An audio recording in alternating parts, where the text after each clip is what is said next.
Placement കൊടുക്കും എന്നുള്ളത് നമ്മൾ മുദ്രപേപ്പറിൽ എന്ത് ചെയ്യും, സൈൻ ചെയ്ത് കൊടുക്കും. പഠിച്ചിറങ്ങുമ്പോഴത്തേനും ജോബ് നിങ്ങൾ കൺഫേം ആയിട്ട് 100% കൊടുക്കുന്നുണ്ട്. അഡ്മിഷൻ എടുക്കുന്ന നേരത്തെ നമുക്ക് അവർക്ക് സൈൻ ചെയ്ത് കൊടുക്കും അല്ലെ? ഏറ്റവും ചുരുങ്ങിയത് 1 ലക്ഷം രൂപ അവർക്ക് സ്റ്റൈപ്പൻഡ് കിട്ടും എന്നുള്ളതാണ്. Welcome to Roshan Diaries. ഇന്ന് ഞാനുള്ളത് തൃശ്ശൂരുള്ള ബെൽസെല്ലിലാണ്. ബെൽസെല്ലിന്റെ ഫൗണ്ടറായ സിറാജുക്കാട് അടുത്താണുള്ളത്. നമുക്ക് ബെൽസെല്ലിനെ കുറിച്ചിട്ട് കൂടുതൽ അറിയാൻ വേണ്ടിയിട്ട് സിറാജുക്കാരോട് ചോദിക്കാം. ഹായ്.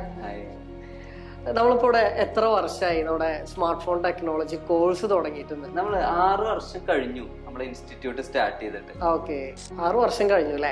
ഈ 6 വർഷത്തിൽ എത്ര സ്റ്റുഡൻസ് ഇവിടുന്ന് പഠിച്ചിറങ്ങിയിട്ടുണ്ടോ?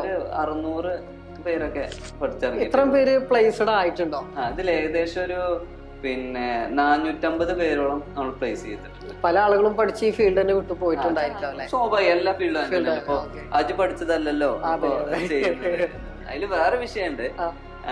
നമുക്ക് ഇഷ്ടപ്പെട്ടതല്ല പഠിച്ചത് എന്നുള്ളതാണ് കേരളത്തിന്റെ ഒരു പ്രശ്നം. അത് കിട്ടിയതാണ് പഠിച്ചത്. അതുകൊണ്ടാണ് ഈ ബിടെക് കഴിഞ്ഞ അല്ലെങ്കിൽ വേറെ ഇതൊക്കെ പഠിച്ച ആളുകൾ ഇപ്പോഴും വേറെ ജോലികളൊക്കെ ചെയ്യുന്നത്. ഇഷ്ടപ്പെട്ടത് പഠിച്ചിട്ടുണ്ടെങ്കിൽ എന്ത് ചെയ്യും, ഇതിലും എന്ത് ചെയ്യും, പാരന്റ്സ് ഒക്കെ പിന്നെ പ്രഷർ ചെയ്യുന്നുണ്ടാവും. അപ്പൊ ഇത് ഒരു പാഷനായിട്ടും അല്ലെങ്കിൽ ഇവിടെ വന്നിട്ട് അത് ഇഷ്ടപ്പെടുന്ന ആളുകൾ എന്ത് ചെയ്യും, അതിൽ സ്റ്റിക്ക് ഓൺ ചെയ്യുന്നുണ്ട്. ചില ആളുകളൊക്കെ എന്ത് ചെയ്യും, ശരിക്കും ഇത് എന്ത് പഠിച്ച ആളുകൾക്കാണ് കറക്റ്റ് ആക്ട് ആവുന്നത്? ഏറ്റവും കൂടുതൽ വരുന്നത് ഇപ്പോ 10th ആണ് നമ്മളെ ബേസിക് ക്വാളിഫിക്കേഷൻ എന്ന് പറയുന്നത്. ഏറ്റവും കൂടുതൽ വരുന്നത് +2 കഴിഞ്ഞ ആളുകളാണ് ഏറ്റവും കൂടുതൽ വരുന്നത്. കാരണം വെച്ചാല് ഇപ്പോ ഡിഗ്രി പഠിച്ചു എന്നിട്ട് അവർ ജോലി ചെയ്യുന്നത് എന്താ, ടെലികോളറായിട്ട് അല്ലെങ്കിൽ സെയിൽസിലായിട്ടും വേറെ എന്തെങ്കിലും ഇതായിട്ടാണ്.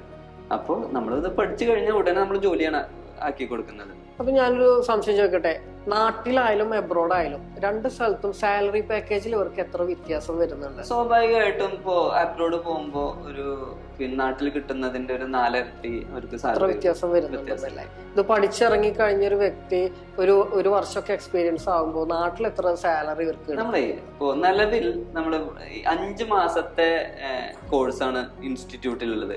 പിന്നെ 1 വർഷം നമ്മൾ പ്ലേസ്മെന്റ്, 1.5 വർഷം കഴിഞ്ഞു കഴിഞ്ഞാൽ അവർക്ക് ഏറ്റവും ചുരുങ്ങിയത് ബേസ് സാലറി എന്ന് പറയുന്നത് 17-18 രൂപ സ്റ്റാർട്ടിംഗ് ആണ് മിനിമം. ഏറ്റവും ചുരുങ്ങിയത് 20 ഒക്കെ ഉറപ്പായിട്ടും കിട്ടും.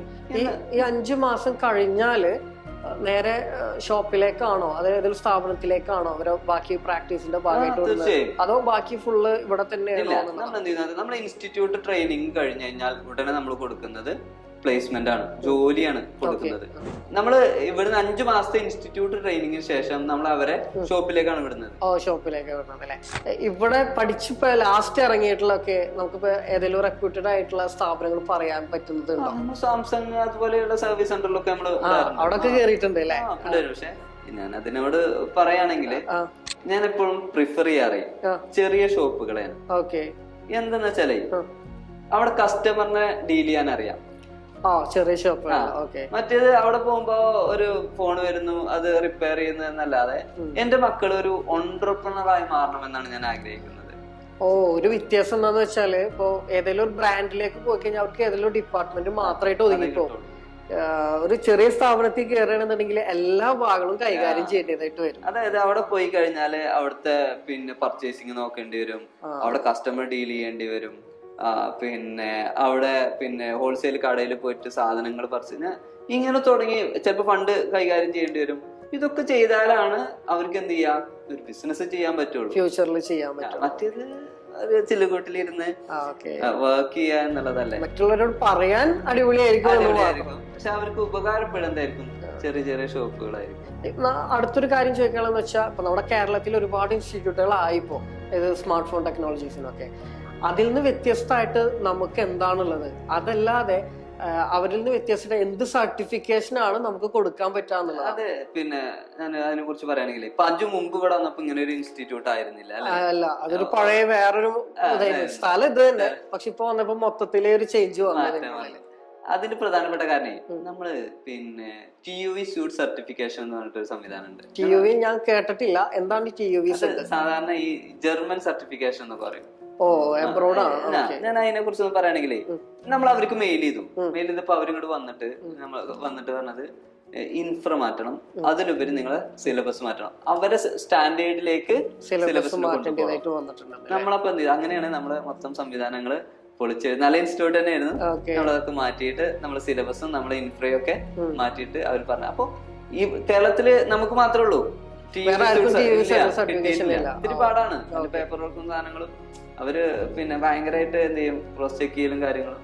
സർട്ടിഫിക്കേഷൻ അത് ശരി. അല്ല ഇപ്പൊ TUV നമുക്ക് കിട്ടിയിട്ട് ഇപ്പൊ എത്ര കാലത്തോളം ആയിട്ടുള്ളൂ? ഇല്ല, കുറച്ച് നാളായിട്ടുള്ളൂ.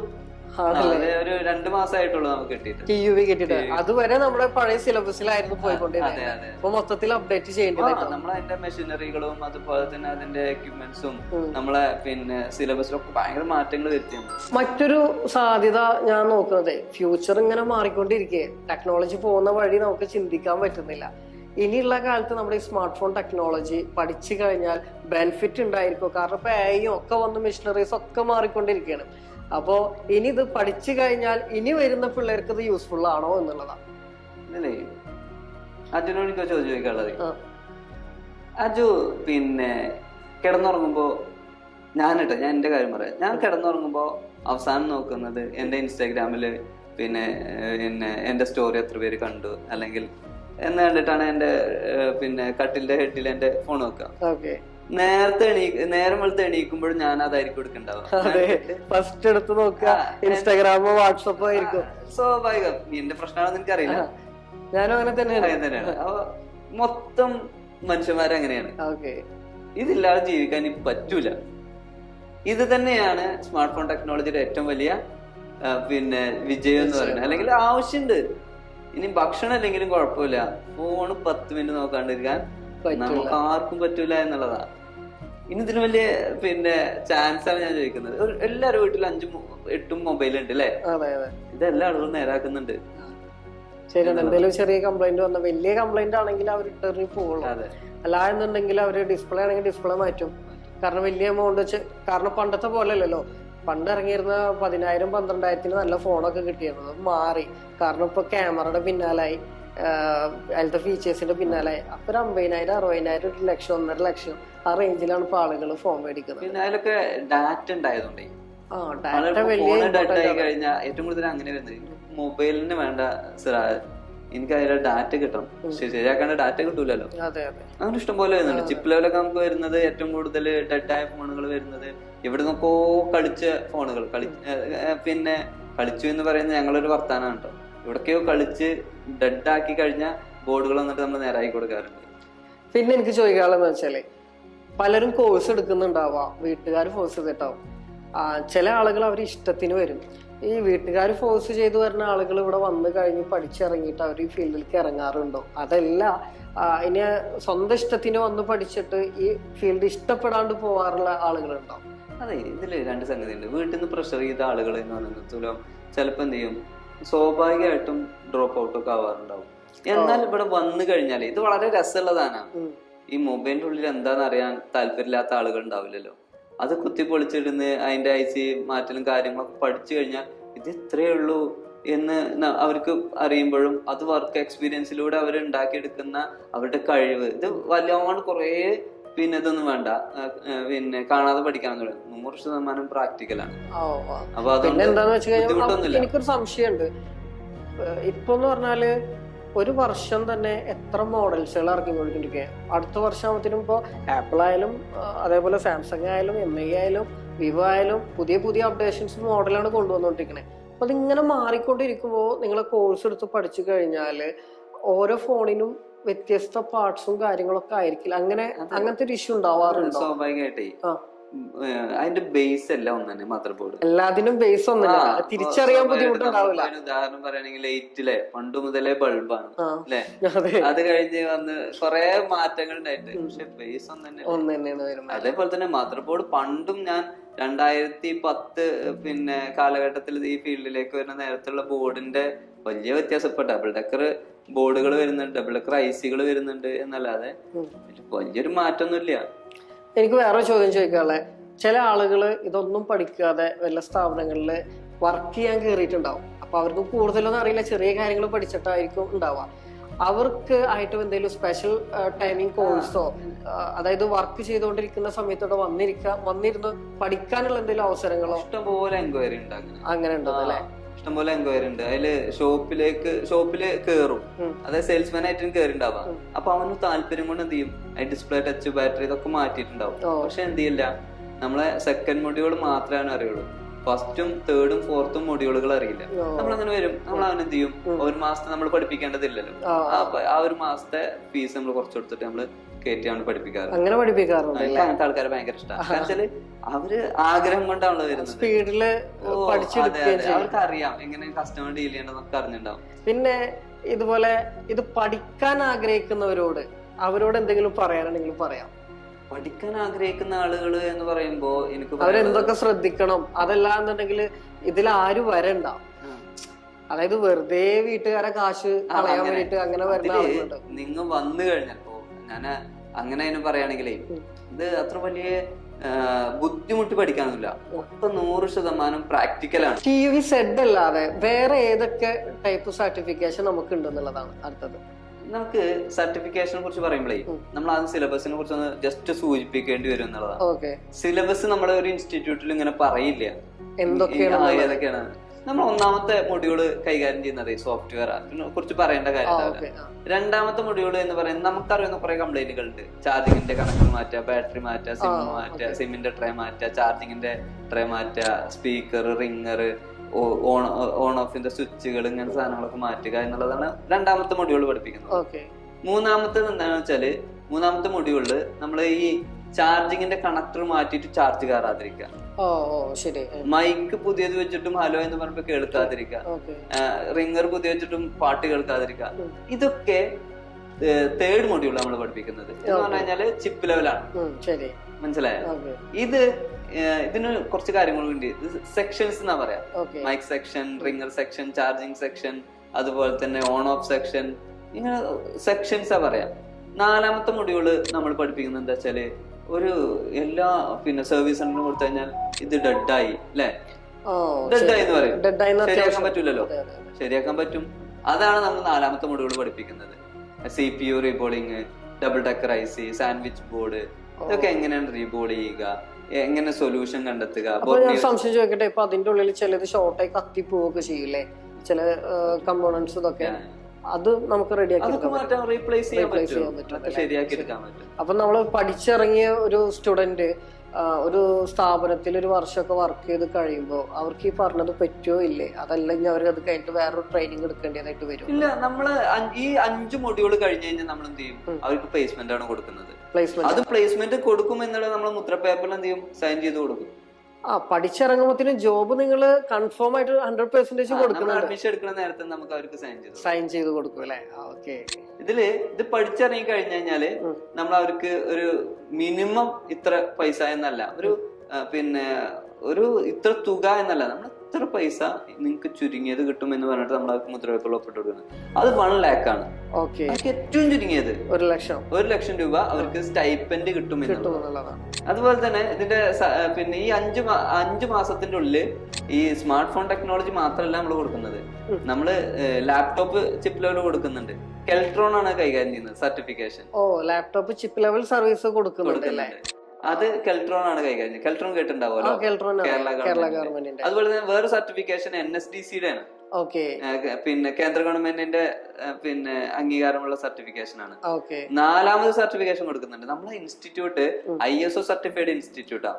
അപ്പൊ ISO സർട്ടിഫൈഡ് ഇൻസ്റ്റിറ്റ്യൂട്ട് ആവുമ്പോൾ നമ്മുടെ സർട്ടിഫിക്കറ്റ് ഉണ്ടാവും അതിന്റെ കൂടെ, നമ്മുടെ ബെൽസലിന്റെ സർട്ടിഫിക്കറ്റ്. ഇനി ഈ 5 മാസത്തെ ഇൻസ്റ്റിറ്റ്യൂട്ട് ട്രെയിനിങ്ങിന് ശേഷം 1 വർഷത്തെ പ്ലേസ്മെന്റ് കഴിഞ്ഞു കഴിഞ്ഞാൽ അവൻ എന്ത് ചെയ്യും, എക്സ്പീരിയൻസ് സർട്ടിഫിക്കറ്റ് കൊടുക്കുന്നുണ്ട്. അതല്ലാതെ വേറൊരു സാധനം ഞാൻ കേട്ടത് CCTVയുടെ എന്താ CCTV കൊടുക്കുന്നുണ്ട്. ടെക്നീഷ്യൻ ആയിട്ടുള്ള ട്രെയിനിങ് ആണോ, എന്താ ചെയ്യുന്നത്? അത് നമ്മൾ കൊടുക്കുന്നത് ഇങ്ങനെ ടോട്ടൽ അച്ചീവ്മെന്റ് പ്രോഗ്രാം എന്ന് പറഞ്ഞിട്ട് നമ്മളൊരു പരിപാടി ചെയ്യുന്നുണ്ട്. ടാപ്പ് എന്ന് പറയാം. ഈ ടാപ്പിൽ ഉൾപ്പെടുന്ന അതിൽ ഒരു കാര്യമാണ് എന്ത്, ഈ CCTV എന്ന് പറയുന്നത്. ബേസിക് മാത്രമേ നമ്മൾ കൊടുക്കുന്നുള്ളൂ, CCTV. അത് കൂടാതെ നമ്മൾ കൊടുക്കുന്ന വേറെ കാര്യമാണ് എന്റർപ്രണർഷിപ്പ് പാക്കേജ് എന്ന്. അതായത് ആ എന്റർപ്രണർഷിപ്പ് പാക്കേജ് മാത്രമേ ഞാൻ എടുക്കുന്നുള്ളൂ. അത് ഞാൻ തന്നെ എടുക്കുന്നത്. കാരണം വെച്ചാല് നമ്മൾ ചെറിയൊരു ഷോപ്പ് നിന്ന് തുടങ്ങിയതാണ്. അയ്യന്തോള് ചെറിയൊരു ഷോപ്പായിരുന്നു നമുക്ക്, റിപ്പയറിംഗ് ഷോപ്പ്. അപ്പൊ അത് എന്തെല്ലാം പ്രശ്നങ്ങളെ നേരിടേണ്ടി വരും എന്നുള്ളത് നമുക്ക് നല്ലോണം അറിയാം. അതുകൊണ്ട് തന്നെ ടാപ്പില് ടോട്ടൽ അച്ചീവ്മെന്റ് പ്രോഗ്രാമില് നമ്മൾ 2-3 കാര്യങ്ങൾ എന്തൊക്കെ ഉൾപ്പെടുത്തിയിട്ടുണ്ടായിരുന്നു. ബേസിക് വരുന്ന spoken English, spoken Hindi, spoken അറബി കൊടുക്കാനുള്ള കാരണം എന്താ അറിയോ? പണ്ടൊക്കെ ഒരു ഹിന്ദിക്കാരൻ നമ്മളെ കടയിൽ വന്നു കഴിഞ്ഞാൽ ഞാൻ ആകെ ബുദ്ധിമുട്ടു. അരമണിക്കൂർ കഴിഞ്ഞ് വാ എന്ന് പറയാൻ എനിക്കറിയില്ല, നാളെ വാ എന്ന് പറയാൻ എനിക്കറിയില്ല, ഇതിന് എത്ര പൈസ ആവും എന്ന് പറയും. ഈ സാധനമാണ് ചെയ്യുന്നത് ഇംഗ്ലീഷും ഹിന്ദിയും അറബിക്കും നമ്മൾ പഠിപ്പിക്കുന്നത്. പിന്നെ മറ്റൊരു കാര്യം എന്ന് വെച്ചാല് നമ്മുടെ നാട്ടില് സിലബസിൽ പഠിപ്പിക്കാത്ത മറ്റൊരു കാര്യമുണ്ട്. എന്താന്ന് വെച്ച് കഴിഞ്ഞാൽ കസ്റ്റമറോട് എങ്ങനെ പെരുമാറണം എന്നുള്ളത്. അങ്ങനെ എന്തെങ്കിലും ട്രെയിനിങ് അതൊരു വലിയ ഇമ്പോർട്ടന്റ് കാര്യമാണ്. കാരണം ഇപ്പൊ അവന് എത്രയൊക്കെ മാർക്കോട് കൂടി എത്ര വലിയ എക്സ്പേർട്ട് ആണ്, സ്കില്ല് ഉണ്ട് എന്ന് പറഞ്ഞിട്ട് കാര്യമൊന്നുമില്ല. ഒരാളോട് പെരുമാറാൻ അറിഞ്ഞില്ല എന്നുണ്ടെങ്കിൽ കസ്റ്റമർ വഴിക്കും. അത് അങ്ങനെ എന്തെങ്കിലും ട്രെയിനിങ് ഉണ്ടോ എന്നുള്ളത്. ടോട്ടൽ അച്ചീവ്മെന്റ് പ്രോഗ്രാം എന്ന് പറഞ്ഞൊരു പാക്കേജ് ടോട്ടൽ നമ്മൾ അവനെ എടുക്കണം. അവന്റെ പിന്നെ ഡ്രസ്സിംഗ് സ്റ്റൈൽ, അതൊരു ഷോപ്പിൽ പോകുമ്പോ നമ്മളിപ്പോഴത്തെ ഒരു അവസ്ഥ വെച്ചിട്ട് ആളുകളൊക്കെ ശ്രദ്ധിക്കും. അതുപോലെ തന്നെ അവൻ എങ്ങനെയാണ് കസ്റ്റമറോട് ബിഹേവ് ചെയ്യുന്നത്, ആരോട് എന്ത് എങ്ങനെ എപ്പോൾ സംസാരിക്കണം എന്നുള്ളതാണ് നമ്മളൊന്ന് പറഞ്ഞു കൊടുക്കുക. എനിക്കൊരു അടുത്തൊരു ഡൗട്ടിലെന്ന് വെച്ചാൽ, ഇനി നമ്മളെ ഓഡിയൻസ് കണ്ടിട്ട് ഇത് പഠിക്കാൻ ആഗ്രഹിക്കുന്ന ഒരുപാട് പേരുണ്ടായിരിക്കും. അതില് ആരോടൊക്കെ ഈ വഴിക്ക് വരണ്ടെന്നും പറയാ, അതോ ആർക്കൊക്കെ ഇതിന്റെ ഉള്ളിലേക്ക് വരാമെന്നുള്ളത്? കാരണം ചില ആളുകൾ ഈ കോഴ്സൊക്കെ എടുത്തിട്ട് വീട്ടുകാരെ കാശ് കളയുന്ന പോലത്തെ ഒരു സിറ്റുവേഷൻ ഒക്കെ ഉണ്ടാവാറുണ്ട്. അപ്പൊ അങ്ങനെ ഒരു ആർക്കും പഠിക്കാൻ പറ്റുമോ എന്നുള്ളതാണ് ഇതിലത്തെ ഏറ്റവും വലിയൊരു ചോദ്യം. പിന്നെ അങ്ങനെ പ്രശ്നങ്ങളൊന്നുമില്ല. കാരണം വീട്ടുകാര് കുറെ എന്താ പറയാ, ഇവൻ ഒരു തരത്തിലും ശരിയാവുന്നില്ല, എന്തെങ്കിലും ഉണ്ടാവട്ടെ തള്ളി വിടുന്നവരുണ്ട്. നമ്മളെ പിള്ളേരുടെ ഏറ്റവും വലിയ പ്രശ്നം എന്താ വെച്ചാല് കുറെ പഠിക്കാനുണ്ടോ, ഇനിയും പഠിക്കാൻ പോയി +2 ഒക്കെ കഴിഞ്ഞിട്ട്. പക്ഷെ ഇത് പിന്നെ 100% പ്രാക്ടിക്കലാണ്. കൂടുതൽ എന്താണ് പഠിക്കാനൊന്നുമില്ല. ഇതിനൊരു ഇഷ്ടമുണ്ടാവും സ്വാഭാവികമായിട്ട്. നമ്മൾ മൊബൈലാണല്ലോ, അതിന് നേരാക്കി കഴിയുമ്പോൾ അത്യാവശ്യം മാർജിനൊക്കെ ഉള്ള ഫീൽഡ് ആയതുകൊണ്ട് ക്യാഷ് കിട്ടുക എന്നുണ്ടാവുമ്പോ സ്വാഭാവികമായിട്ട് എന്ത് ചെയ്യും, ഇഷ്ടപ്പെടും. അങ്ങനെ വളരെ ചുരുക്കം ആളുകളൊക്കെയാണ് എന്ത് ചെയ്യാൻ ഇഷ്ടപ്പെടാണ്ട് പോവാറുള്ളത്. അതെല്ലാ ഫീൽഡിലും ഉണ്ടല്ലോ. അജു പഠിച്ചതല്ല ഇപ്പൊ ചെയ്യുന്നുണ്ടാവും അല്ലെ. നമ്മളൊരു കാഴ്ചപ്പാട് തന്നെ കിട്ടിയത് പഠിച്ചിരിക്കുകയാണ്, ഇഷ്ടപ്പെട്ടതല്ല പഠിച്ചിട്ടുള്ളത്. ചെറിയ ചെറിയ പ്രശ്നങ്ങളുണ്ടായി. എന്നാൽ അങ്ങനത്തെ പ്രശ്നങ്ങളൊന്നുമില്ല. കൂടുതൽ ആളുകൾ എന്തുണ്ട്, പഠിക്കുന്നു, നിൽക്കുന്നു, ജോലി ചെയ്യുന്നു, കാശുണ്ടാക്കുന്നു. നമ്മളെ പിന്നെ വളരെ പെട്ടെന്ന് എന്ത് ചെയ്യാം, 5 മാസം കൊണ്ട് തന്നെ ജോലി കിട്ടുക എന്നൊക്കെ പറയുമ്പോൾ ആളുകൾക്ക് അത് വലിയൊരു സഹായം കൂടിയാണ്. നമ്മൾ പിന്നെ അത് മുദ്രപേപ്പറിൽ ഒപ്പിട്ട് കൊടുക്കുന്നുണ്ട്, നിങ്ങൾക്ക് ജോലി തരും എന്നുള്ളത്.